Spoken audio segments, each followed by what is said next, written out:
Yeah, I pull up, roll the window down it. I pull up, roll the window down it. Yeah, I pull up, roll the window down it. Baby, you don't know what you do to me. Between me and you, I feel like chemistry. I won't let no one come and take your place. Cause the love you give, you can't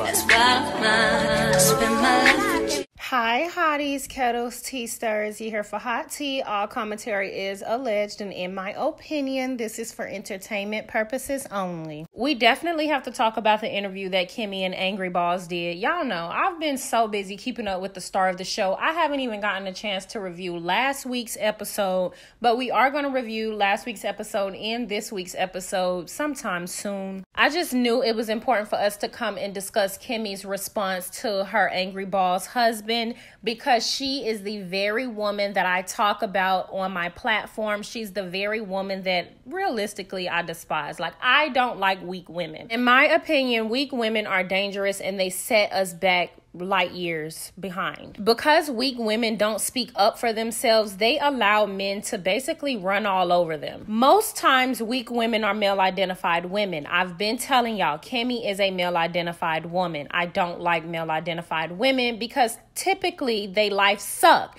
And because their life suck, they have a lot of vitriol and animosity toward women that choose themselves, who life typically don't suck because they choose themselves. It's important for us to talk about Kimmi because in this interview, she literally made every excuse in the book for her angry bald husband. And the minute he got a chance to speak, he threw her under the bus. And he literally blamed her. In my opinion, Kimmi is a case study just like Walkie Talkie. She is what the side chicks become once they won the man that they had been fighting and playing second best for all of these years. Now, I do know her and Kaiwa sat down and had a conversation, and Kaiwa basically said she never said that you were the side chick, Kimmi. And she never said that you were the reason for the demise of her marriage, but at the end of the day, you and Maurice, Angry Balls, were together when they were separated legally. And at the end of the day, he was still a married man. In my opinion, you're a side hoe. And please, let's be clear. The reason why I know for a fact she is a side chick, because look at what she deals with. I know for a fact the way that she got him is the way that she is trying to keep him. She knew that he was going through a divorce and they were separated. She swear that they weren't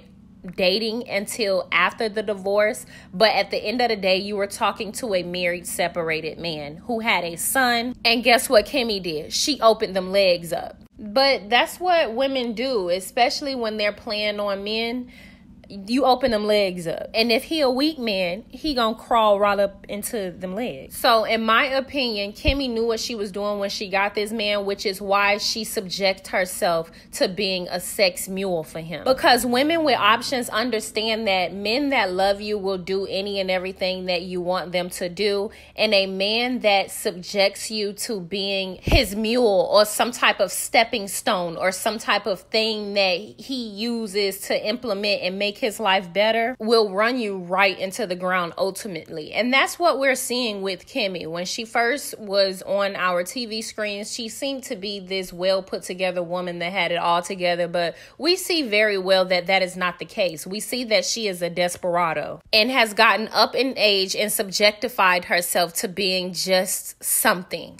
She's not even a human. Right? So y'all know when I say I don't like when people call women females, she's subjected herself to being just a female, which is why he lacks empathy in this very situation. But if you pay attention to their relationship, he lacks empathy overall when it comes to her, and he doesn't even respect the woman. Why would a man respect a woman that doesn't respect herself? If you allow a man to see you as a tool instead of a human, that is exactly what he will treat you as. As you guys are going to see in this video, Kimmi basically said that it was wrong and that it made her feel some type of way. He didn't even apologize. He doubled down on what he said. In fact, he blamed her for not even telling him that it was her suffering or just dealing with it. Claudia gave him plenty of chances to try to reword what he said, but he just didn't do that. And I want y'all to remember the way Kimmi treated Mel. When she was going through a divorce with Walkie Talkie, don't forget, Kimmi is the one that went to Walkie Talkie, the person that she continues till this day to call a good guy, went to Walkie Talkie and told him to not just throw his side chick off to the side because her feelings mattered as well. This was a woman, somebody's wife, walking to another woman's husband to tell her husband to check on his side chick because her feelings matter. This is a woman that claims she was Mel's friend. This is also a woman, and I'm going to repeat, that continues to say that Walkie Talkie, things of that nature, Holt is a good guy. This is the same woman that also sat on this interview and tried to make it seem like we mixed up his words for clicks and views like a male-identified broad would do. Male-identified women blame everybody else except the people that she needs to be having the issue with. Which, matter of fact, she's trying to basically say that Kyle has a lack of integrity and trying to hold Kimmi to some sort of accountability that she doesn't even hold her nasty-ass angry bald husband to. She literally didn't even require him to apologize to him publicly the way that he embarrassed her. There is literally so much that I can say about male-identified women. I can't even save it for this video. We're going to have to do a live because I'm going to bring my man on the live because I want y'all to understand. Women that get treated like this are insecure. There are men out there that will treat you just the way that you want to be treated. And if you are with a man that is not treating you the way that you want to be treated, then you're with the wrong man. It's just like in business. If you are in front of someone and they're telling you no, it's because you're asking the wrong person. That's just like with men. If you are in the presence of a man and he cannot provide you the lifestyle that you want or, be the man that you want him to be, it's because you're with the wrong man. But I don't have any empathy for Kimmi because, like I said, she was the woman that told Walkie Talkie that his side bitch feelings mattered. She's also the woman that tried to get on this interview and blame bloggers for the headlines that her raggedy ass husband made. So all I have to say is if she like it, I love it. But what I will do is continue to speak out against male-identified women that think it's okay to mule for men that treat you like shit. I've been saying this and I'm going to stand on it. Kimmi is a 50-50 woman. 50-50 women typically are male-identified and typically their lives suck. Why? Because they don't speak up for the betterment of themselves. Girls, speak up against men that are doing wrong or saying wrong or just outright wrong. We speak up against those men and we are typically labeled difficult or whatever the case to insecure, bitter, dumb men that want to take advantage of you. Just like Maurice Angry Balls did in this interview, he said that, she was admirable because that's what male-identified women do. They want validation from men. They don't care to validate themselves. There's not nothing a man is going to tell me that'll make me feel admirable. A man saying that I should turn around and suffer so he can get his pleasure, and 9 times out of 10 he's not even allowing her to get her pleasure back, is not going to tell me that something is admirable. I'm woman enough to know that is not damn admirable, and I don't give a damn what man says that. You cannot manipulate me into thinking that me suffering while going through the hardships of trying to get my health under control and you getting your nut off or your rocks off is admirable. But like I said, male-identified women life suck because they take the ideals of men and implement in their lives, even though it is the destruction,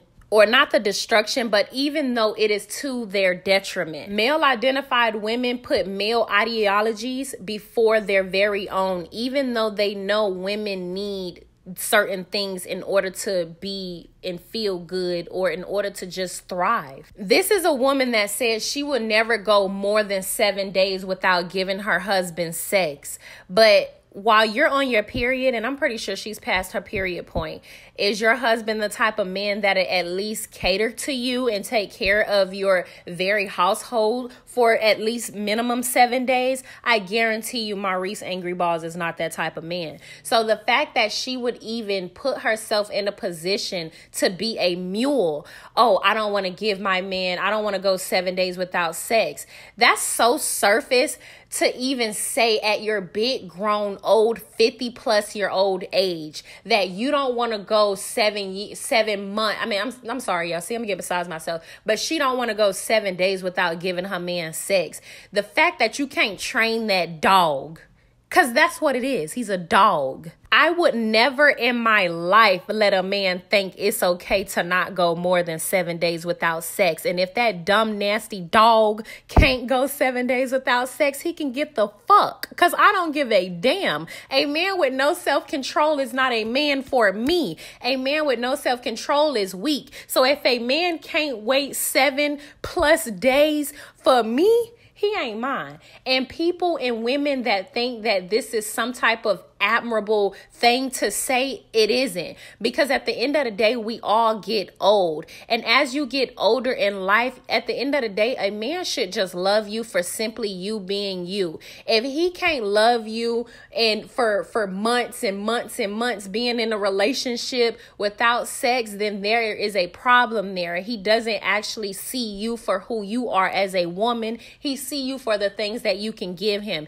And if you can't give him that sex within 7 days, baby, he looking elsewhere. And that's not really a man that you should be sitting up on a platform speaking about, or I guess sticking up for. So again, blessings to Mel, because one thing Mel don't gotta worry about is being embarrassed by her nasty ass uncontrollable ex-husband that can't keep them balls in his pants. And this, ladies and gentlemen, is why Tisha and Kimmi couldn't have empathy and sympathy for Mel, another woman, because they're male identified mules. I'd like to give you the opportunity to respond to a headline.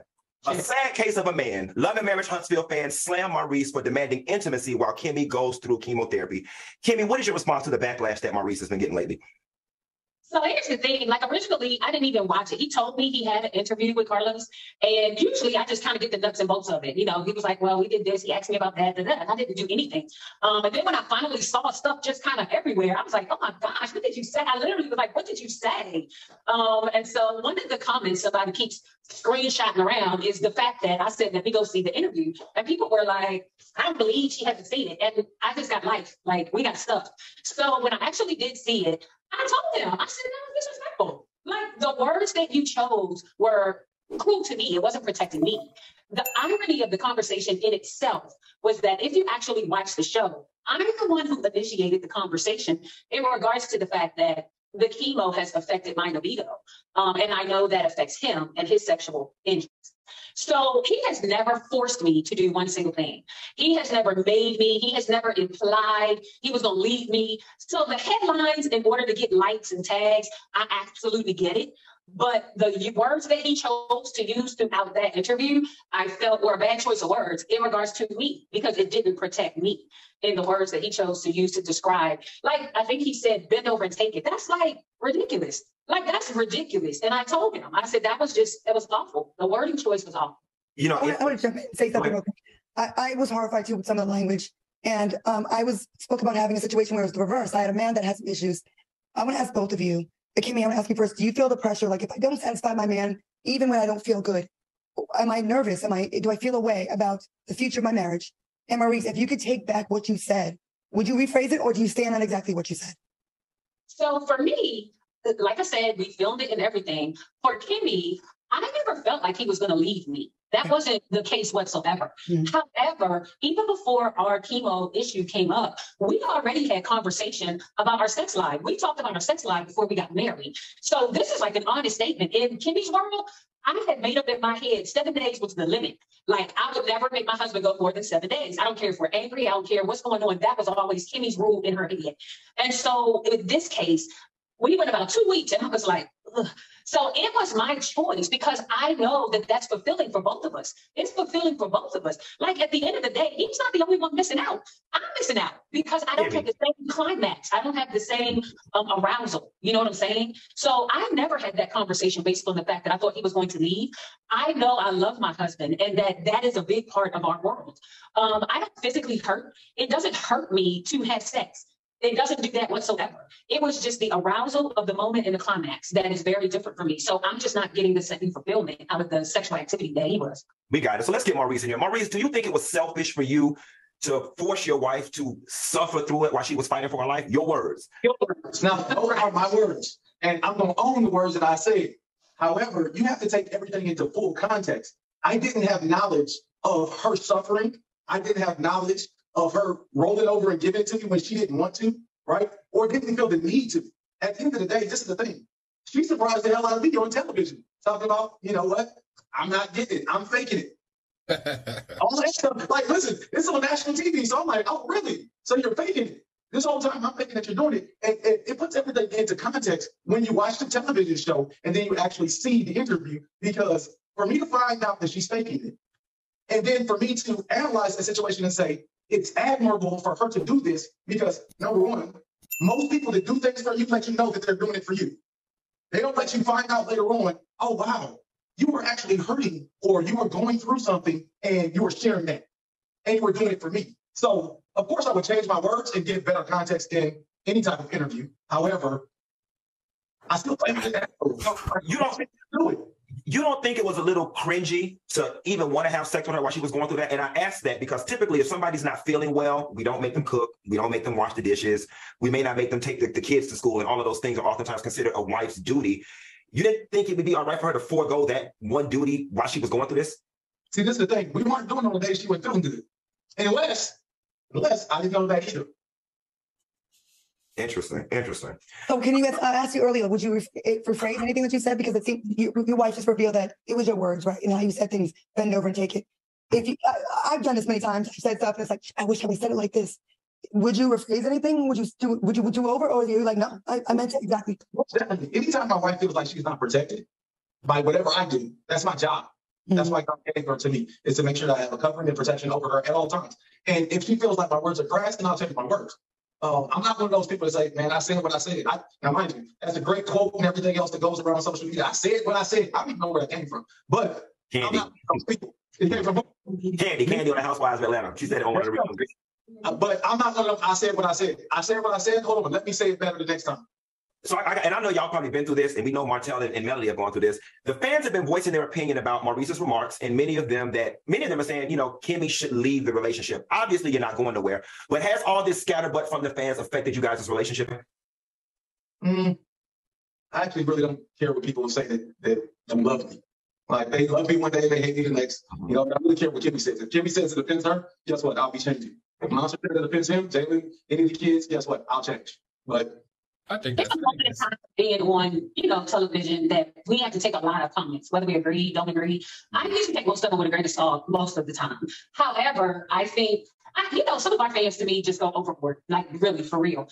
But in general, I felt like a lot of them were warranted that the communication, it was crass. I mean, it was crass and, non-protecting, disrespectful. A lot of those comments were on point. And I got to say this as the woman here, and I'm sorry, I know you haven't had a chance to say anything. I still haven't heard him rephrase it in a kinder way right here on the show. I've been trying to give you the opportunity because I feel like your wife is protecting you more than you're protecting her. I feel like she's protecting your rep. And I'm like, Kimmi, I should have said it like this. I'm sorry. And it's like, I feel so bad for her. Like, I can't imagine going through what she's going through, you saying that, and then me asking you twice if you would rephrase it. And you said, yeah, but you really haven't. It seems like it's more about you than her still, in my opinion. It's just my opinion, and you can tell me shut the fuck up if you want to. It's just my opinion, I understand where you're coming from. And what I said is you got to get it in the context. I'm not going to rephrase. You said, would I rephrase it? Yes, I would rephrase it. But at the end of the day, we're talking about this because I've already said something, right? There's no taking it back. There's no ringing that bell. That bell's rung. That's why we're here. At the end of in the future, what I will do is I'll make sure that my wife feels protected. I don't feel any different about the situation. At the end of the day, my wife did something that most people won't do. Simply, she put her personal feelings aside. I never wanted her to do anything that was uncomfortable. I wanted her to stop working. I wanted her to put everything to the side and let's get better. So when she's doing things to find a sense of normalcy in life, guess what? I don't know, because I'm not inside of her, what makes her feel good, what doesn't make her feel good, when she's feeling good, when she's not. So at the end of the day, you know what? I just don't. Yeah, I pull up, roll the window down it. I pull up, roll the window down it. Yeah, I pull up, roll the window down it. Baby, you don't know what you do to me. Between me and you, I feel like chemistry. I won't let no one come and take your place. Cause the love you give, you can't Entertainment purposes only. It's not in entertainment purposes only. That's why I'm mine.